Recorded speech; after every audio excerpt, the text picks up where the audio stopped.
What's going on, everybody? Mortem here, this time bringing you some of my favorite companions in gaming for an amazing reason. No, not quite. Or at least, an average one, I suppose. You see, while I do in fact just enjoy the odd list video every so often, I'm actually making this one for a very specific reason. You see, over the past couple of days, the YouTube algorithm decided to show off a video I made almost 4 years ago, slightly less than that, all the way back towards the end of 2022, talking about the exact same subject. It's very unusual, and I'll actually throw the metrics up on screen here. In total, that video got about an extra 30 or so thousand views over about 3 days, which is very unusual that far after the fact unless something is spurring those views on. Sometimes that happens via game announcements and stuff, but it just seems like in this case the YouTube algorithm decided everybody needed to watch that video. But that video is quite old, so I figured, and was asked by quite a few people commenting on that video, to give it the old update, so I figured why not. As I have played many an RPG since then, though I will admit some of these are definitely repeats because they have still stuck with me over the years, but there are a handful of new ones from our more recent adventures. But before we dive fully in, I do want to clarify that I personally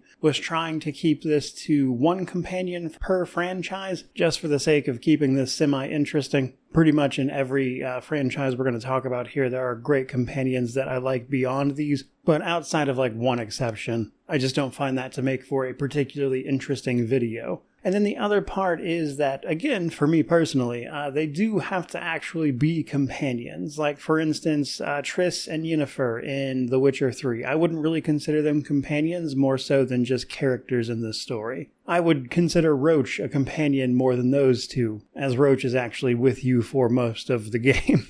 And you can, of course, feel however you want about that specific scenario, and if those are your favorite companions, so be it. I just don't really think about it that way on my end. With that said, we've got a lot of these guys to get through, so let's go ahead and do just that, starting off with what I would hope would be the most obvious one, and this is actually Morte from Planescape Torment. Now, Morte is a floating skull, and I feel like the fact that I go by Mortem online, and the fact that my logo is in fact a skull, is perhaps a little bit on the nose. But I like Morte for a variety of reasons. In many ways, he's actually responsible for the crux of the story itself because he lied to the Nameless One in one of his previous incarnations, which led to the current predicament that story takes place around. And he's also a pretty funny character to interact with, very sort of over the top, but also just comical even outside of his dialogue, in the sense that he has to use his teeth to attack everybody because he's just a floating skull, but he's also your tank, which is really funny. But without going into, I would say, major spoilers for Planescape Torment, he's just a great character, and obviously I like the guy. Keeping it moving, next up we've got Kreia. Kreia is an interesting character from KOTOR 2 who serves as not only a companion but also, and spoilers for KOTOR 2 here by the way, the primary antagonist in her role as Darth Treya. But I think what really makes Kreia such a compelling character is really that she just has a ton of nuance to bring to Star Wars as a franchise, which is usually a much more black and white scenario, whereas I think Kreia in particular just really thrives in the nuance that could be at the heart of that entire thing. And while she is certainly the antagonist, I think describing her as just blatantly evil is perhaps a little bit of a reduction of her own character, especially since she sees the Force as just that, a force that is incredibly unfair at the very least. But honestly, I don't want to spend 20 minutes describing all of that, so we shall move on. She's a tremendous character, though I would say one of the primary reasons to play KOTOR 2 if you haven't, but otherwise let's keep it rolling. Next up, we've got Jahan from Divinity Original Sin 1 and 2, though technically he is a companion only in the first game and joins you only briefly in the second. Jahan is by far my favorite character in the Divinity series. He is a demon hunter and his story is awesome. Importantly to me, however, he brings a very sort of occult vibe to the world of Divinity that you don't see from basically any other source there. But first things first, Jahan is extremely old. Even when you first meet him, he's about 1,000 years old. This is because a long time ago he made a pact with a demon to extend his life so he could, in fact, track down another demon who had cursed him and was actually slowly sapping his life away, but he's used that extended life to then research how to get out of this deal.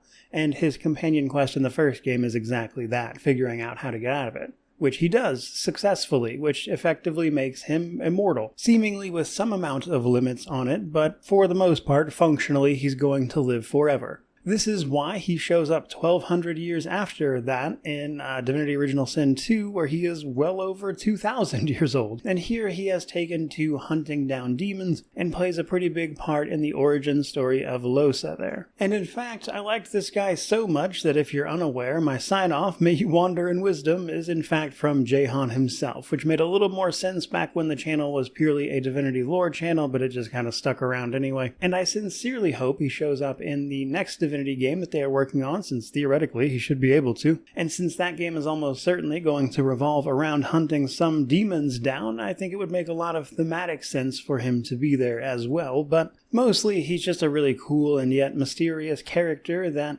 helps you peel back some of the mysteries surrounding demons, and again, just gives a very occult vibe that I always really enjoyed. Next up, however, in a bit of a change of pace, we've got Glory from Shadowrun Dragonfall. So, I don't have much of a reason to talk about Dragonfall these days. There were those rumors that Obsidian was working on a Shadowrun game that got cancelled, but who knows if that was true. Either way, Shadowrun, if you don't know, is a TTRPG. They also made a few CRPGs about it, Dragonfall being one of them. Now, what makes the setting particularly interesting is that it is science fantasy, and it combines elements of sci-fi and fantasy into a single setting that is in fact, technically speaking, near future, actually. And while those games have largely been overshadowed by other bigger CRPGs, one of my favorite things about them was always Glory. But to be clear, Glory was a pretty terrible person. A sort of goth woman using incredibly bulky cyberware, and clearly with a bit of an air of mystery about her. And as you dig into that mystery, you find out that she used to be quite literally a Satan worshipper in partnership with a guy named Harrow. Harrow and her used to basically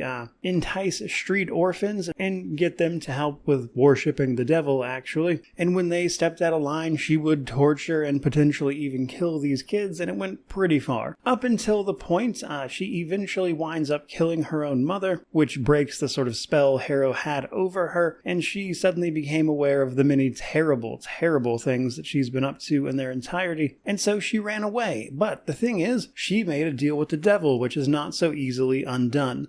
And in Shadowrun, that magic sort of comes from your organic being, if you will. And so what she chose to do to escape that deal was to cover herself in cyberware, which blocks her ability to use magic, which she was a bit of a prodigy with. But in taking on all this cyberware, she prevented the devil from attacking her directly for the time being. And in the meantime, she hopes to make up for all of her many terrible deeds. And in fact, the cyberware that she's got is incredibly old and clunky, and it is intentional that she is using that, as that in and of itself is also a sort of form of penance for the things she has done. And while she is a great character, I admit her story is perhaps a little bit heavy, and so to lighten it up, we will next talk about Deekin from Neverwinter Nights. Deekin Scalesinger is a kobold who also happens to be a bard and loves to write. In particular, he is writing a story of all of his experiences, but mostly he's just a fun character that is of course meant to show that you aren't necessarily beholden to the things you are born into, as kobolds typically serve a dragon of some description, and his previous dragon master was pretty terrible, and Deekin himself, being a little less aggressive than his brethren, eventually managed to leave as a free kobold, which is where he winds up joining your party, particularly in Shadows of the Undrentide and Hordes of the Underdark. He's a great character though, actually has another appearance in Neverwinter Nights too, but let's move it back to the slightly more serious stuff. I, of course, love Pillars of Eternity, have done a lot of stuff with that series, and it's got many great companions, and while most people's favorite companion is usually somebody like Durance or Adir, mine is actually Pallegina, the avian godlike, or partial godlike perhaps, which is interesting because I would also tell you that I don't find Pallegina's personality particularly, let's say, palatable. She is honestly a bit grating, but the reason I enjoy her character so much is actually about her backstory and the things she goes through, especially in Deadfire, if you pick her up. And so while I'm not all that fond of her as a person, I do find, again, just her story really cool, because as a godlike, they typically take on the features of the god that made them a godlike, essentially somebody in the image of that deity. In particular, she, as an avian godlike, was a godlike of Hylia, the goddess of life, who is typically represented as a bird, and so Pallegina was born with all of these feathers all over her. And this earned her pretty much nothing but scorn from birth. Birthing her actually almost killed her mother. Her father resented her for this, and while they chose not to kill her at birth, as is honestly not that uncommon with godlike in the series, and this eventually culminated for her being traded into a paladin order for the sake of back taxes. Basically, the paladin order thought having a godlike of Hylia would be this great honor. That's why they accepted, and then her father hated her, so he essentially sold her for taxes. And she was only even allowed in because godlike cannot actually have children of their own, if you didn't know, and so despite being an all-male order of paladins, that was why that exception was made, though it certainly didn't make her life any easier when she was going through her training. And this means that her one and only friend, who features in Deadfire actually, discovered the way that sort of chime, like a bell, is often described as what causes someone to be godlike intertwined with their soul. He discovered it through his research and everything, as he was an animancer, and eventually he agreed with Pallegina to sever that chime, which is why she has that reduced sort of avian appearance that we see in the game. She's not completely covered in feathers as she was, because once this happened, some of that appearance of her godlike nature started to fade. They initially thought she wasn't going to survive it at all, but she did eventually come out of it, and with, starting to look more like a normal human on top of everything else, she was able to finally push through training and finish that up and everything else before the actual games start when she joins your party. But I think at the crux of that, Pallegina is a character that fundamentally hates herself. A little less so these days, since she severed the chime that made her look like much more like a bird than she does now, but I think because of the way Pallegina was born, the grief that it caused her family, what is normally seen as a blessing for many godlikes, especially with someone like Hylia in particular, Pallegina, just because of all those experiences, she hated being a godlike, the isolation that came from it and resulted from it, the fact that it's all people focus on about her, things like that. And overall, that story just makes for an incredibly interesting character to dive into the story of, even if her personality is a little wanting at times. Next up, let's talk about Dragon Age Inquisition a little bit. So, the Dragon Age series is a game with plenty of companions to enjoy across the entire series, and there's usually some fan favorites in there. Morrigan's usually at the top of the list, Cole's another great one, many others as well. And yet, my personal favorite companion across all of the Dragon Age series is one that gets relatively little attention comparatively, and that is actually Blackwall, the supposed Grey Warden from Inquisition. But, of course, the interesting thing about Blackwall is that Blackwall is, in fact, not Blackwall. So, the guy's name is actually Tom Rainier, who has been masquerading as a Grey Warden he met named Blackwall, trying to sort of mantle into what that guy actually was. You see, Tom Rainier led a, I would say, rough life, little more than a bandit, holding some official positions in the Orlesian military on occasion, which is what eventually led him to massacre civilians, in particular a woman and her children, during what was supposed to be an attack on a lord of the area. But this ultimately led to him fleeing that, only to eventually have a run-in with the actual warden Blackwall. Blackwall took in Tom Rainier as a potential recruit into the Grey Wardens, but this went sideways when Blackwall himself ultimately died protecting Tom Rainier, and having met an actual Grey Warden, seeing his own sacrifice and the nobility of the Warden's actual given purpose, Tom Rainier decides he's going to take up the mantle of Blackwall and truly become him, even though he is not technically a Grey Warden, because that's not how that works. There's the joining that has to happen. And eventually, in Inquisition, you learn all of this, that the guy is, in effect, a fraud. he meant well, but he's not actually a Grey Warden, and you have to step in to either save his life or let him die. And if you choose to save his life, you can actually push him on the road of actually becoming a Warden.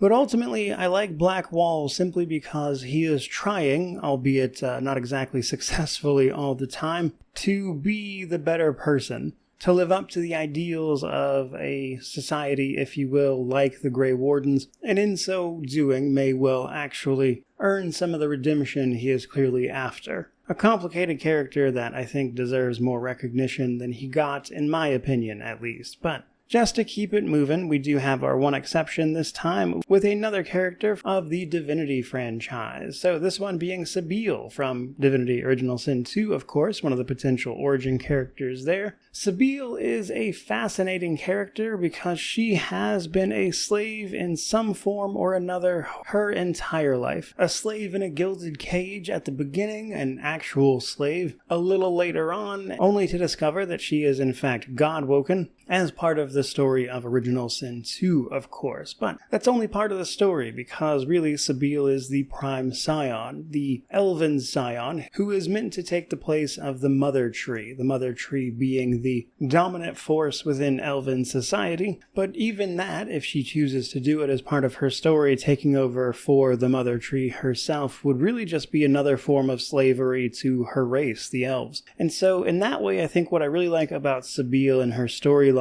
is that it is really all about freedom and control in a game that itself has tones of freedom and control versus domination and power, of course. So you can either choose to uphold this duty and accept the fact that she has been bound in some way since the day she was born, or embrace the freedom and the ability to choose all of those things that comes inherently with being God-woken. But to me, really, I think Sebille is sort of the embodiment of hope. And while that one may have been a little bit heavy, this next one is mostly just fun, and this is, of course, Garrus from Mass Effect. Garrus is a bro. There's just no other way to put it. Also, I think Garrus himself could have easily been the actual protagonist from Mass Effect. As if you weren't playing Shepard, I think he would have fit in that role very nicely. A member of the alien Turian race, he's also a sort of hard-boiled investigator, before, of course, joining your team on the Normandy. And while he's great in Mass Effect 1, my favorite bit with Garrus is actually in Mass Effect 2, when you find him playing out the role of Archangel, basically a vigilante, causing no shortage of trouble for the various criminal elements there, and it's just a really cool introduction. And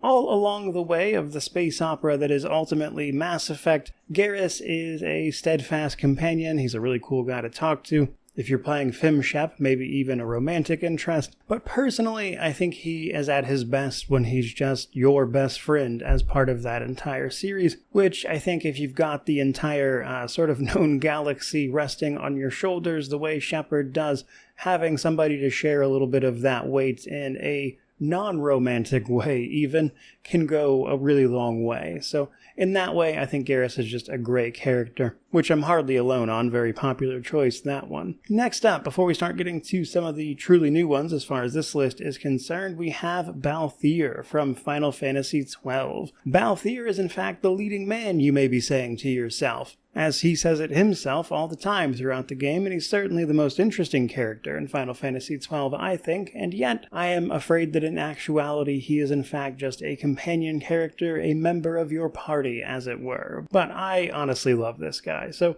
as many people may be aware, I played Final Fantasy XII with my adoptive father. It was something we definitely kind of bonded over, and I wanted to bring that up in particular because the time at which I initially played Final Fantasy XII, I was in fact not the guy making YouTube videos. I was much more introverted and reserved than I am even now, though to be clear, that is still kind of my non-YouTube personality. I'm not a big talker otherwise. But at that age in particular, what really sort of grabbed me about Balthier is he was kind of all the things that at that age I really wished I could be. Smooth, competent, charismatic, any other number of adjectives to describe it. Somebody who was willing to leave his cushy life in the Empire behind when he realized he just fundamentally disagreed with it. And all of that is before you even start talking about the complicated relationship he had with his father. And in all of those ways, and I'm sure a few more, mostly Balthier just represented to me all of the things that, again, were things I wanted to be at that age, and that made it pretty easy to connect with the guy, as you would imagine. Everything in this list up until this point are characters I have already spoken about in various places. Now I'd like to talk about a few new ones from various games I've played over the last couple of years, starting with Lae'zel from Baldur's Gate 3. Lae'zel is a tremendous character. As far as I'm concerned, she starts off incredibly off-putting, as you would expect, though to be fair, you did just have Mind Flayer tadpoles inserted into your brains, which for a Githyanki is less than ideal, as you would probably imagine.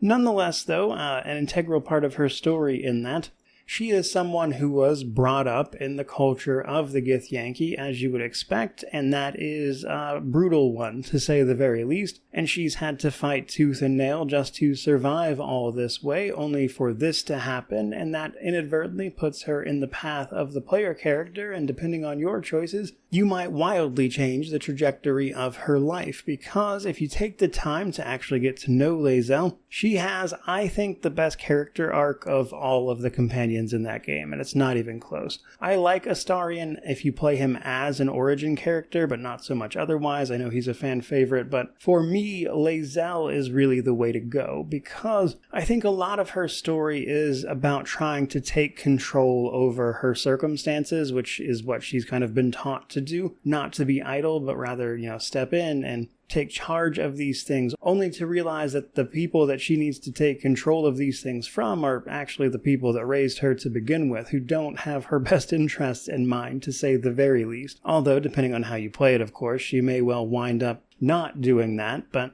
all of that is before you eventually get involved with the Githzerai and everything, but without going into a full breakdown of her entire story, I think if you really dig into the heart of it, Lae'zel is a character that wants to, again, feel control over the things that she can, because the idea of opening up and being vulnerable to people and just accepting the fact that you do not, in fact, have control over these things is terrifying, especially when you're that type of person. And I think, at least in some way, that was something I could relate to, which is why Lae'zel's story moved me so much. There are a lot of great characters in Baldur's Gate 3, but Lae'zel really, really resonated with me. But for this next entry, we're going to do something a little bit different, because I'm going to introduce this character instead of the other way around for once, because next up we've got Abelard from Rogue Trader. Abelard is your seneschal, your right-hand man, if you will, throughout that entire game, and he is incredibly supportive and also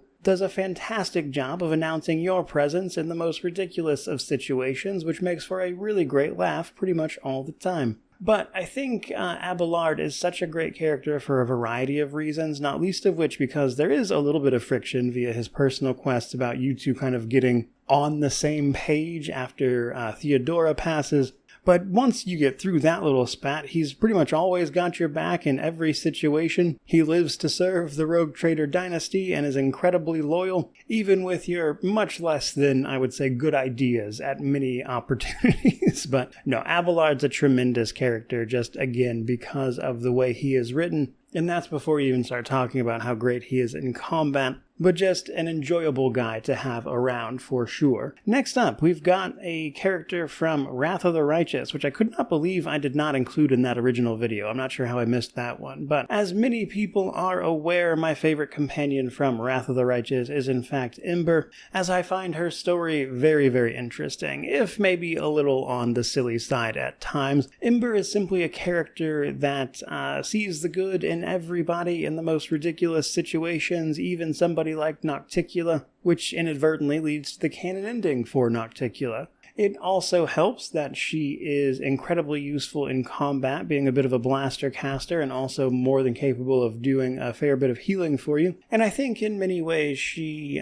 sort of represents the unbridled hope of carrying what should be that sort of ideal good into something like the crusades that are happening over the course of Wrath of the Righteous, and while it definitely gets very silly at times, she's nonetheless a really fun character, especially when you realize she's definitely hiding something, and how much she knows about her sort of relationship with her patron, if you will, that she gets through her class and everything is interesting all around. But people have heard me talk about Wrath of the Righteous a million times over, I'm sure, so let's keep it rolling. Next up, we've got Parvati from the Outer Worlds. Parvati was, I would say, a highlight of that game overall. People really took a shine to her, and as did I, mostly because Parvati provides you the very interesting opportunity to play the wingman in another character's romance, which isn't a super common thing in video games by any means. Usually you're the one doing the romancing, and yet seeing a romance play out from, again, the point of view of somebody trying to set two people up was fun in and of itself. And then Parvati is a very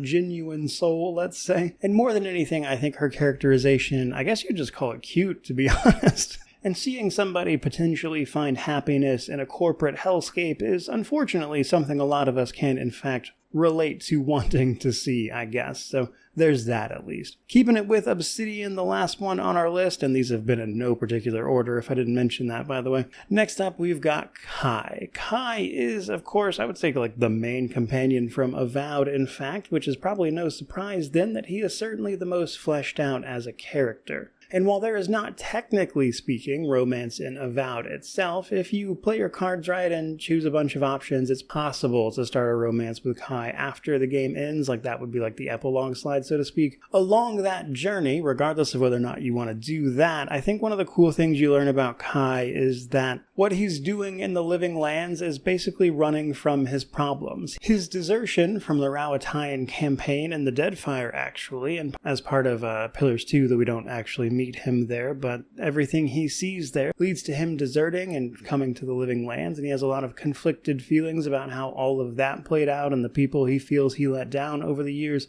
and how he might overcome that and look forward, which is really what he's doing in the Living Lands, looking for a purpose that he can't seem to find until he, of course, meets up with you, the envoy. And it's easy to, I think, overlook a lot of that because his writing there is a bit of a slow burn, and comparatively, I think the other companions don't have quite as much to offer in that regard, but I think if you're willing to dig into it, Kai has this really kind of meaningful story that, at the same time, is super easy to miss if you don't want to bother actually talking to him and having those conversations. But while I appreciate Avowed wasn't for everybody and people didn't like this, that, or the other about it, Kai, I think, was a real highlight in that game overall, and obviously what he's doing on this list. But I do think that is just about going to wrap it up for this particular video, long as it has been, which hopefully you enjoyed on some level or another. So if you were hoping for an update on all of this, there it has been for you. But I'd love to know your favorite companions or anything of that sort down in the comment section below, which of course means to like, comment, subscribe, all the YouTube jazz. But regardless of any of that, truly, just thank you so much for watching. I really do appreciate it. May you wander in wisdom and have an amazing day.